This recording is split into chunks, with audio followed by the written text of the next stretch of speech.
नमस्कार दोस्तों, स्वागत है आपका साइट फॉर वर्ल्ड के ऑफिशियल लर्निंग प्लेटफॉर्म पर, जहां स्टूडेंट्स और जॉब सीकर्स के लिए करियर, टेक्नोलॉजी और प्लेसमेंट से जुड़ी इंडस्ट्री ओरिएंटेड और प्रैक्टिकल नॉलेज दी जाती है। अगर आप अपनी स्किल्स को नेक्स्ट लेवल तक ले जाना चाहते हैं तो आप बिल्कुल सही जगह पर आए हो। चलिए शुरू करते हैं आज का इम्पोर्टेंट सेशन। नमस्ते। आपने देखा होगा कि बिजनेसेस में बड़े-बड़े स्ट्रेटेजिक प्रोजेक्ट्स शुरू तो हो जाते हैं, लेकिन बहुत जल्द ही कंफ्यूजन और केओस में खो जाते हैं। एक प्लान होता है, पर उसे आगे बढ़ाना बहुत मुश्किल लगने लगता है। आज हम इसी केओस से निकलकर एआई ड्रिवन सक्सेस तक के रोड मैप को समझेंगे। तो चलिए इस सफर को शुरू करते हैं। जरा इस नंबर को देखिए, 80%। ये सिर्फ एक नंबर नहीं है, इसके पीछे एक बहुत बड़ी और थोड़ी सी शॉकिंग सच्चाई छुपी हुई है। तो ये 80% क्या है? मैकिन्जी के हिसाब से 80% एंटरप्राइज एआई प्रोजेक्ट्स अपने तय किए हुए बिजनेस गोल्स को पूरा करने में फेल हो जाते हैं। सोचकर देखिए ये कितना बड़ा नंबर है। ये एक बहुत बड़ा चैलेंज है और इसका सलूशन ढूंढना ही आज का हमारा मकसद है। पर ऐसा नहीं है कि इसका कोई सल्यूशन नहीं है, बिल्कुल है। और सल्यूशन एक जर्नी की तरह है। जैसे एक बच्चा पहले घुटनों के बल चलता है, फिर चलना सीखता है और फिर दौड़ने लगता है, ठीक वैसे ही कंपनियां भी प्रोसेस मैच्योरिटी के अलग-अलग स्टेजेस से गुजरती हैं। तो चलिए इस सफर के सबसे पहले स्टेज से शुरू करते हैं, क्रॉलिंग। ये वो फाउंडेशनल स्टेज है जहां आगे की सक्सेस के लिए आप कह सकते हैं नींव रखी जाती है। तो इस स्टेज में होता क्या है? प्रोसेसेस ना बिल्कुल बिखरे हुए होते हैं। सोच के देखिए, कुछ काम डिजिटल हो रहा है तो कुछ अभी पेपर पर ही अटका हुआ है। टीम्स छोटे मोटे एक्सपेरिमेंट्स तो करती हैं, लेकिन सब अपने अपने लेवल पर, एक दूसरे से जुड़े हुए नहीं। इस क्रॉल स्टेज को पहचानने के कुछ क्लियर साइंस होते हैं, जैसे प्रोसेसेस में कोई कंसिस्टेंसी ही नहीं है, एआई का यूज हो भी रहा है तो बस कुछ लोग अपने लेवल पे कर रहे हैं, और ट्रांसफॉर्मेशन के एफर्ट्स बिखरे हुए हैं। और सबसे इंटरेस्टिंग बात पता है क्या है? ज्यादातर ऑर्गेनाइजेशंस इसी स्टेज पर अटकी हुई हैं। इन कैरेक्टरिस्टिक्स को पहचानना ही इम्प्रूवमेंट की तरफ पहला कदम है। अब इस स्टेज से आगे निकलने के लिए सबसे इंपॉर्टेंट चीज क्या है? सही लीडरशिप। अब जरा इस टेबल पर नजर डालिए।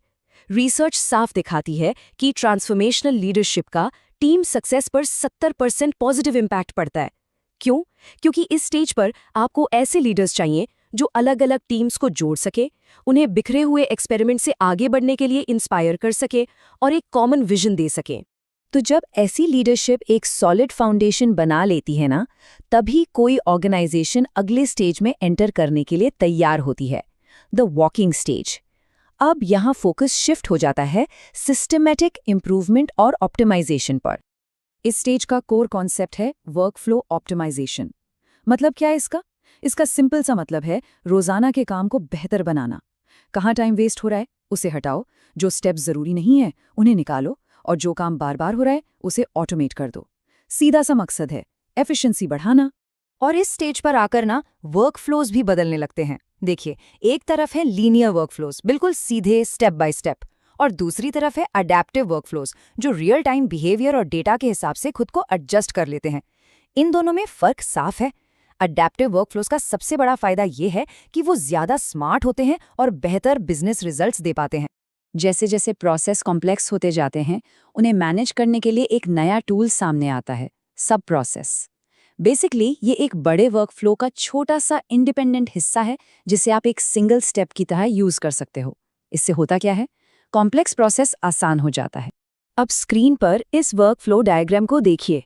यहाँ अप्रूव चैंपियन आपको एक सिंगल स्टेप लग रहा है ना, पर इसके पीछे एक पूरा का पूरा सब प्रोसेस हो सकता है। देखिए, इससे कॉम्प्लेक्स प्रोसेस कितना सिंपल और क्लीन लग रहा है। रियल लाइफ में सोचिए, चाहे एम्प्लॉय ऑनबोर्डिंग हो या मल्टी लेवल अप्रूवल्स, सब प्रोसेसेस से उन्हें मैनेज करना बहुत आसान हो जाता है। और हाँ, वॉक स्टेज में कोलैबोरेशन तो सबसे जरूरी है। ये डेटा देखिए, बड़ा इंटरेस्टिंग है। टीम्स आज भी सबसे ज्यादा ईमेल यूज कर रही हैं, फिर स्लैक और माइक्रोसॉफ्ट टीम्स। खैर, टूल कोई भी हो, इंपॉर्टेंट ये है कि सब लोग एक ही पेज पर हों और मिलकर काम करें। तो क्रॉलिंग हो गया, वॉकिंग भी हो गया। अब टाइम है दौड़ने का। हम आ गए हैं फाइनल और सबसे एडवांस्ड स्टेज पर, रनिंग। यहाँ एआई सिर्फ एक टूल नहीं रहता, बल्कि बिजनेस का कोर ड्राइवर बन जाता है। इस स्टेज तक पहुंचने का मतलब पता है क्या है? पूरे एंटरप्राइज में एक ऑर्केस्ट्रेटेड इंटेलिजेंस सिस्टम बनाना। इसे एक सिम्फनी ऑर्केस्ट्रा की तरह सोचिए। यहाँ एआई सिर्फ एक इंस्ट्रूमेंट नहीं है, बल्कि वो कंडक्टर है जो हर डिपार्टमेंट, हर टीम को एक साथ मिलाकर एक ऐसी धुन बनाता है जिससे बिजनेस आगे बढ़े। हर डिसीजन डेटा ड्रिवन होता है। और ये कोई छोटा मोटा गोल नहीं है। इसकी वैल्यू कितनी है? मैकिन्जी के अनुमान के मुताबिक 2030 तक एआई ग्लोबल इकोनॉमी में $13 ट्रिलियन जोड़ सकता है। सोच सकते हैं? ये है रन स्टेज तक पहुंचने की असली पोटेंशियल वैल्यू। सवाल ये है, यहाँ तक पहुंचे कैसे? इसके लिए एक बहुत ही सिंपल लेकिन पावरफुल फ्रेमवर्क है। चलिए देखते हैं। ये फ्रेमवर्क सिर्फ 3 स्टेप्स का है। स्टेप 1, एक्सेस, मतलब सारे इंपॉर्टेंट डेटा सोर्सेस को कनेक्ट करो। स्टेप 2, एनालाइज, एआई का यूज करके उस डेटा को समझो और इनसाइट्स निकालो। और स्टेप 3, एक्ट, उन इनसाइट्स पर एक्शन लो ताकि बिजनेस को फायदा हो। बस इतना ही। Access, analyse, act. सिंपल है ना, पर बहुत पावरफुल। लेकिन जैसा हमने शुरू में बात की थी, ये सफर आसान बिल्कुल नहीं है। मैकिन्जी की ये बात सुनिए। वो कहते हैं कि एआई इम्प्लीमेंटेशन की कॉम्प्लेक्सिटी, खराब डेटा क्वालिटी, स्किल्स की कमी और कंपनी के अंदर चेंज को लेकर रेजिस्टेंस, ये सब वो चीज़ें हैं जहां टेक्नोलॉजी तो आ जाती है पर बिजनेस वैल्यू नहीं मिलती। इससे एक बात साफ है कि चैलेंजेस रियल हैं और इसीलिए पहले 2 स्टेजेस, क्रॉल और वॉक, इतने ज़रूरी हैं। तो ये था केओस से ऑर्केस्ट्रेशन तक का पूरा सफ़र।